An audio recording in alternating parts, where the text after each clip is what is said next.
Good morning students. आज हम start करने जा रहे हैं जीके की क्लास नंबर 7। अगर आपने पिछली 6 क्लासेस नहीं देखी हैं तो मेक श्योर कि उन क्लासेस को एक बार देख लें। उसमें हमने पूरी एंशिएंट हिस्ट्री के क्वेश्चंस कंप्लीट कर लिए हैं और आज हम मिडिवल हिस्ट्री के क्वेश्चंस पर डिस्कशन करेंगे, ठीक है। और एक दूसरी इन्फॉर्मेशन, कल कनिष्ठ सहायक का पेपर भी मैंने अपलोड किया था, आज उसकी दूसरी क्लास भी आएगी। तो अगर आप में से कोई कनिष्ठ सहायक की प्रिपरेशन कर रहा है तो प्रीवियस ईयर क्वेश्चन पेपर की प्लेलिस्ट बनी हुई है, एक बार उस क्वेश्चन पेपर को भी ज़रूर देखें, ठीक है। तो आज हम पहले क्वेश्चन पे डिस्कशन करते हैं। भारत में पहली बार जजिया किसने लगाया था? तो जजिया जो टैक्स है वो सबसे पहले भारत में किसने लगाया था? ऑप्शंस हैं फिरोज शाह तुगलक, मोहम्मद बिन कासिम, मोहम्मद गौरी और इल्तुतमिश। तो इसका सही ऑप्शन है मोहम्मद बिन कासिम। देखो, फिरोज शाह तुगलक जो है उसने भी जजिया टैक्स लगाया था, लेकिन जो सबसे पहले जजिया टैक्स लगाया था वो लगाया था मोहम्मद बिन कासिम ने। और फिरोज शाह तुगलक के बारे में एक इम्पॉर्टेंट बात, उसने जजिया किस पे भी लगाया था? ब्राह्मणों पे। ब्राह्मण पहले जजिया कर नहीं देते थे, ठीक है, लेकिन उसने ब्राह्मणों पे भी जजिया टैक्स लगाया सिर्फ, ठीक है। अब है क्वेश्चन नंबर 2। मोहम्मद बिन कासिम के आक्रमण का उल्लेख कौन सी पुस्तक में मिलता है? ठीक है, ऑप्शंस हैं चशनामा, दूसरा ऑप्शन है शाहनामा, किताब उल हिंद, इनमें से कोई नहीं। तो मोहम्मद बिन कासिम के अगर आक्रमण का उल्लेख देखें तो वो जिस पुस्तक में मिलता है उसका नाम है चचनामा पुस्तक। तो कौन सी ईस्वी में किया था आक्रमण मोहम्मद बिन कासिम ने? तो वो किया था 712 ईस्वी में, ठीक है। और सबसे पहले कौन से प्रांत में किया था इसने आक्रमण? सबसे पहले कहाँ इसने आक्रमण किया था? तो इसने किया था आक्रमण सिंध प्रांत में, ठीक है। अगर थोड़ा सा और इस बारे में डिस्कशन करें तो माना जाता है इस आक्रमण जो था इसके मेन 2 कारण थे। पहला तो ये था कि क्या हो गया था, जो एक देवल का बंदरगाह था वहाँ पे कुछ अरब यात्रियों की जहाज़ में लूटपाट करी गई थी, ठीक है। तो उन लुटेरों को दंडित करने के लिए उन्होंने क्या करा था? आक्रमण किया था। दूसरा ये भी कहते हैं कि भारत की संपदा जो थी उसकी तरफ उन्होंने क्या करा था? अट्रैक्ट होकर के अटैक कर लिया था, ठीक है। अब बात करते हैं 3rd, अलबरूनी किसके साथ भारत आया था? तो अलबरूनी एक काफ़ी विख्यात विद्वान है।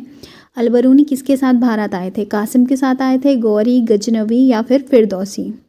अगर कासिम की बात करें तो कासिम के साथ नहीं वो भारत आए थे, ठीक है। दूसरी बात है गौरी की, तो हाँ इसका सही ऑप्शन है गौरी।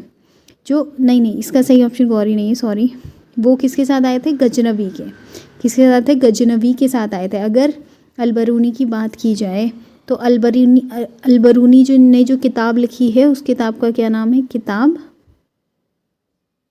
किताब उल हिंद।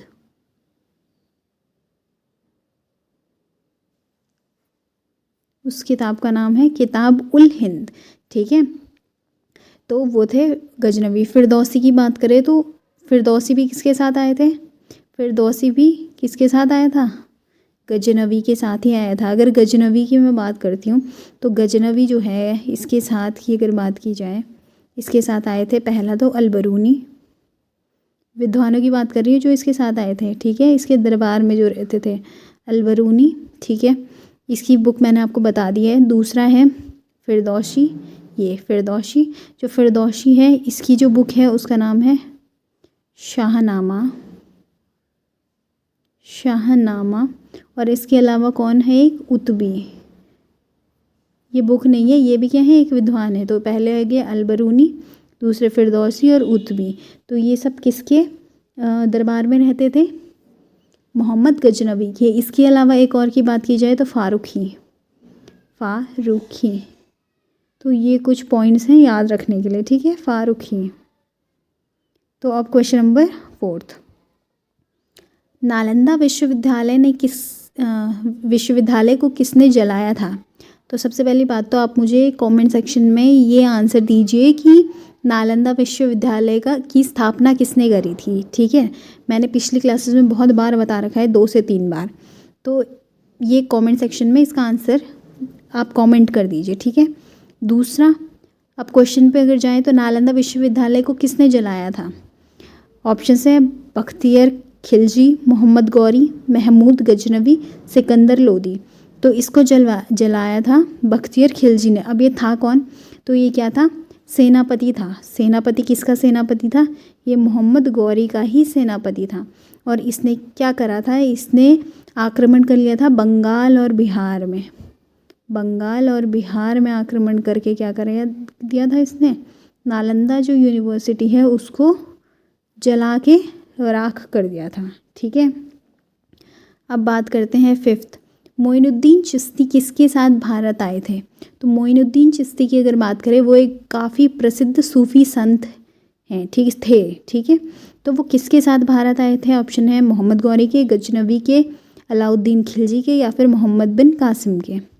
तो मोहम्मद बिन कासिम के साथ तो नहीं आए थे, ठीक है। अलाउद्दीन खिलजी के साथ भी नहीं आए थे। मोहम्मद गजनवी के साथ देखो मैंने विद्वानों के नाम तो बता दिए कौन कौन आए थे, ठीक है।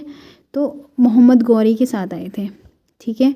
ये काफ़ी क्या है? प्रसिद्ध सूफी संत है, ये भी याद रखना, मोइनुद्दीन चिश्ती। क्वेश्चन नंबर 6, तराइन का द्वितीय युद्ध कब हुआ था?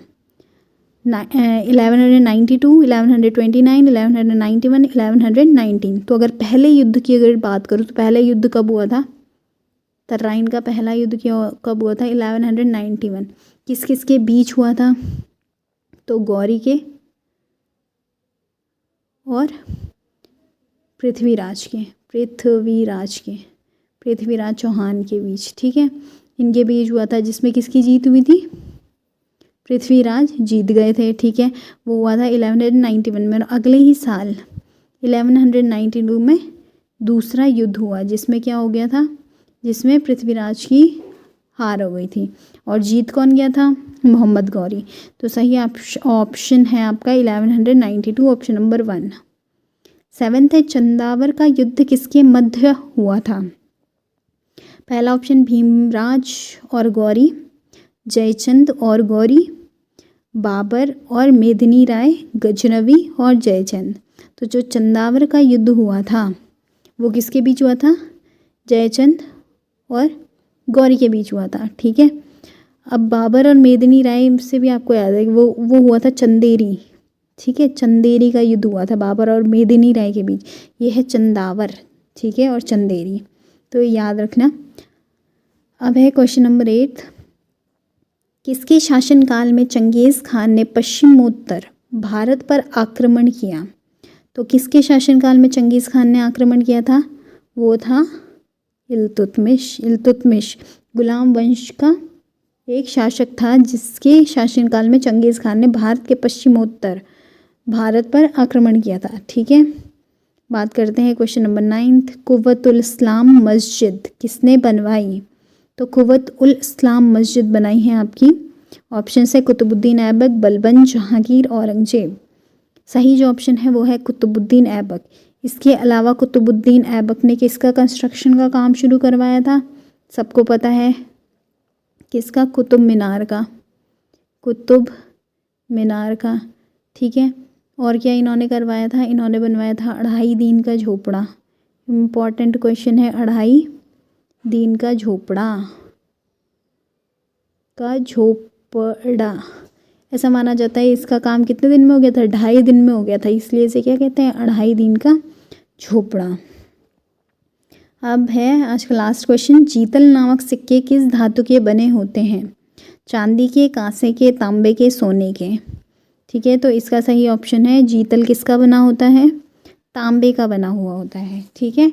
इसके बारे में अगर जीतल सिक्कों के बारे में अगर बात करें तो जो इल्तुतमिश था, इल्तुतमिश जो था, तो इल्तुतमिश ने क्या किया था? उसने 2 सिक्के चलवाए थे, पहला था टंका और दूसरा था जीतल, ठीक है। अब जो जीतल है ये तो आपको पता चल गया, ये कौन से सिक्के हैं? तांबे के सिक्के थे। लेकिन जो टंका था वो कौन सा सिक्का था? वो था आपका चांदी के सिक्के, सिल्वर कॉइन, ठीक है। तो याद रखना, इल्तुतमिश ने 2 सिक्के चलवाए थे, टंका और जीतल, और जो टंका था वो चांदी का था, जो जीतल था वो तांबे के सिक्के को कहते हैं, ठीक है। तो आई होप आपको ये आज की क्लास अच्छी लगी होगी। अगर अच्छी लगी तो like, share and subscribe. Till then bye and good luck for exams.